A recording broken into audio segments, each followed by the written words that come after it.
রেণু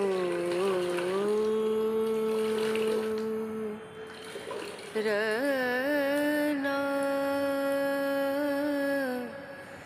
রনা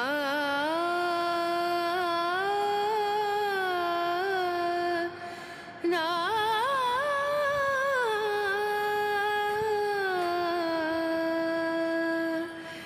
রেণু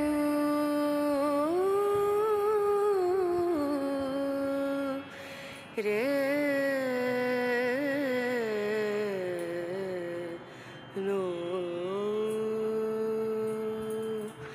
dim dum da na da dim da na da dim dum da na da dim da na dim dum da na dim dum da na da dim da na o da ni da na di da na na o da ni da na di da na da di na da dim dum da na da dim da na dim dum da na da dim da na dim dum da na da na dim da na da dim da na na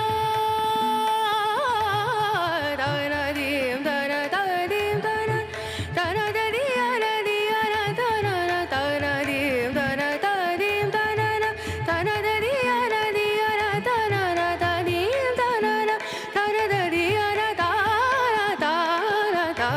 da dim dum da na da dim।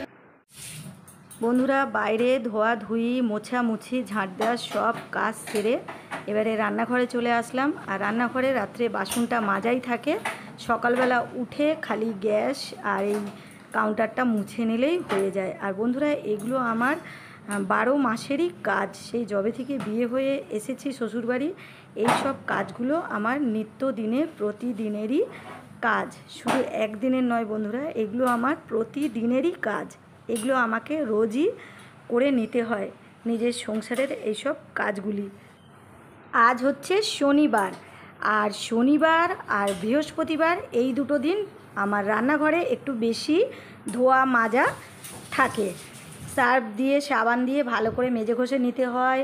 তারপরে রুটি পরোটা করার জন্য চাকি বেলনা সবই, চাটু সবই মেজে ঘষে নিতে হয়।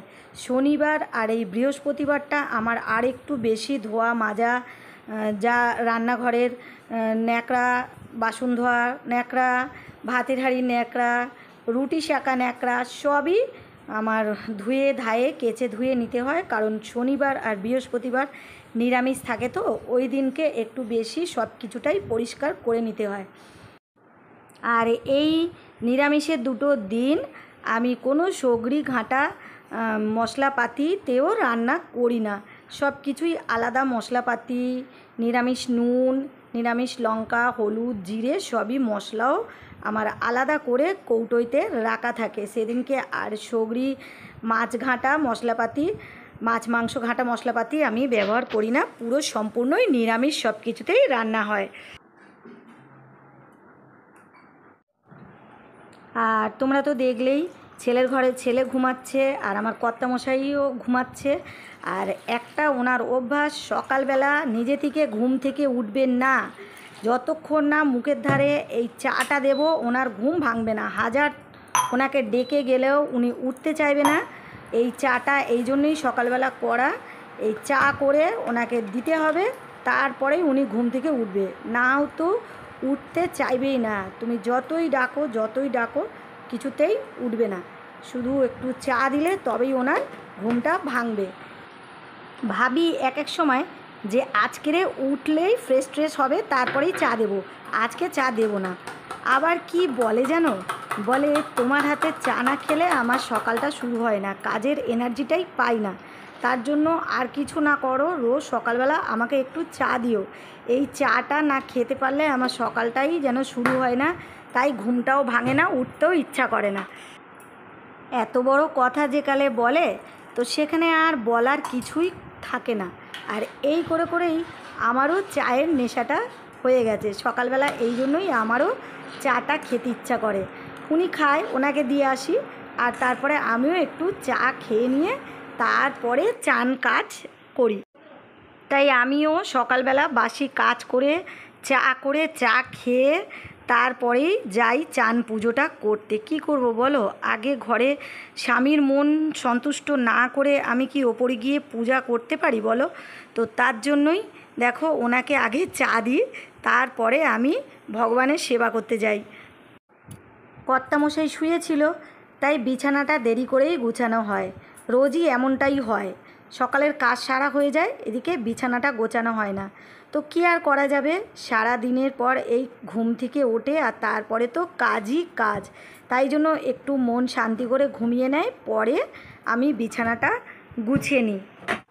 পুরুষরা তো বাইরে ইনকাম করতেই যাবে, কিন্তু তারা বাড়ি এসে বাড়িতে একজন মহিলার হাতের যত্ন আত্মি তাদের লক্ষ্য রাখার দায়িত্ব যদি একজন মহিলা না রাখতে পারে, সে মা বলো, বোন বলো, দিদি বলো, বউ বলো, যেই হোক, তাদের প্রতি একটা যত্ন যদি না থাকে, তাদের ইনকামের কোনো মানেই হয় না।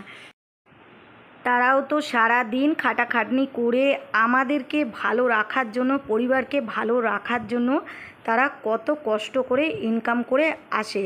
আর তারাও ভাবে যে আমরা বাড়ি যাব আর বাড়িতে আমাদের জন্য সবাই অপেক্ষা করে বসে আছে। তো আমাদেরও তাই তো দায়িত্ব হয় যে স্বামী সন্তানদের ভালো রাখার।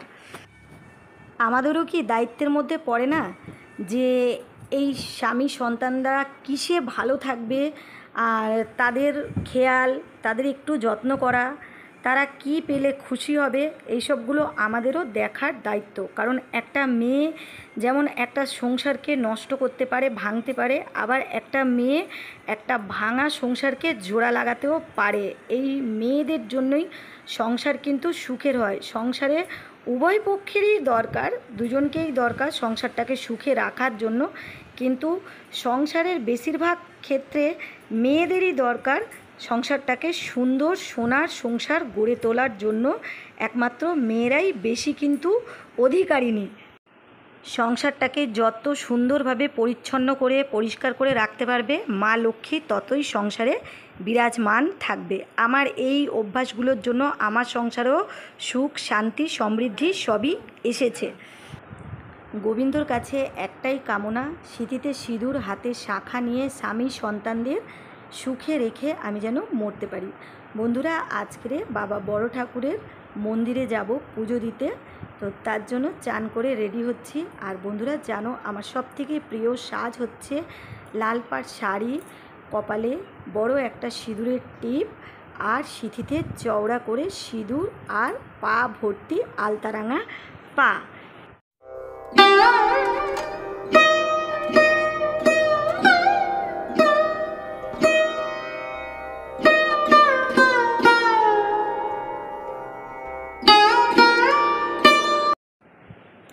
মন্দির থেকে এসে বাড়িতে পুজো আশ্রী দিলাম, দিয়ে আর এই যে রান্নাবান্নার কাজেও লেগে গেছি। আজকে তো নিরামিষ, বেগুন ভাজা, আলুর দম, লুচি, টিফিন খাবার আর ভাত করব, ব্যাস এইটুকুই রান্না আজকের।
পুরুষরা তো বাইরে থেকে ইনকাম করেই খালাস, কিন্তু একটা সংসারের 100 ভাগের 70 ভাগ দায়িত্বটাই থাকে একটা মহিলার ওপরে। তোমরা কি বলো বন্ধুরা? কারণ একটা মহিলা তার বাড়ির সকলের খেয়াল রাখে, কার কোনটা ভালো লাগে, কার কোনটা খেতে ভালো লাগে, কে কোনটা পেলে বেশি খুশি হবে। তো একটা সংসারের দায়িত্ব কিন্তু বেশিরভাগই মহিলার উপরেই থাকে। একটা পুরুষ কিন্তু সংসারটাকে তছনছ করে দিতে পারে, কিন্তু একটা মহিলা আবার সেই তছনছ করা সংসারটাকে একটা একটা করে গুড়িয়ে ভালোবাসা দিয়ে আদর আপ্যায়ন করে সুন্দর করে গুছিয়ে গাছিয়ে আবার একটা সোনার সংসার গড়ে তুলতে পারে। কারণ এই মেয়েদের হাতেই কিন্তু সংসারকে সুন্দর রাখার চাবিকাঠি, তাই না বন্ধুরা? তোমরা কি বলো? আমাদের হাতেই কিন্তু সংসারটাকে গুছিয়ে গাছিয়ে সুন্দরভাবে পরিচালনা করার চাবিকাঠি আমাদেরই হাতে। এখনকার মতন সুখের দিন আমার আগে ছিল না বন্ধুরা, প্রচুর কষ্ট করেছি, তবুও আমি হার মানিনি। সংসারের হালটাকে শক্ত করে ধরে রেখে, মনের ওপর বিশ্বাস রেখে, ভগবানের প্রতি আস্থা রেখে, সংসারের প্রতি আগ্রহ দেখিয়ে আমি এগিয়ে চলেছি। তারপরেই আমি পেয়েছি আমার সাফল্যের চাবিকাঠি। তো বন্ধুরা, কখনো সংসারে কষ্ট দুঃখ এলে হাল ছেড়ো না। নিত্য দিনে তোমার যা কাজ কর্ম সেবা যত্ন সবার প্রতি করে দাও, দেখবে একদিন তুমিও ঠিক পেয়ে যাবে সেই সাফল্যের চাবিকাঠি।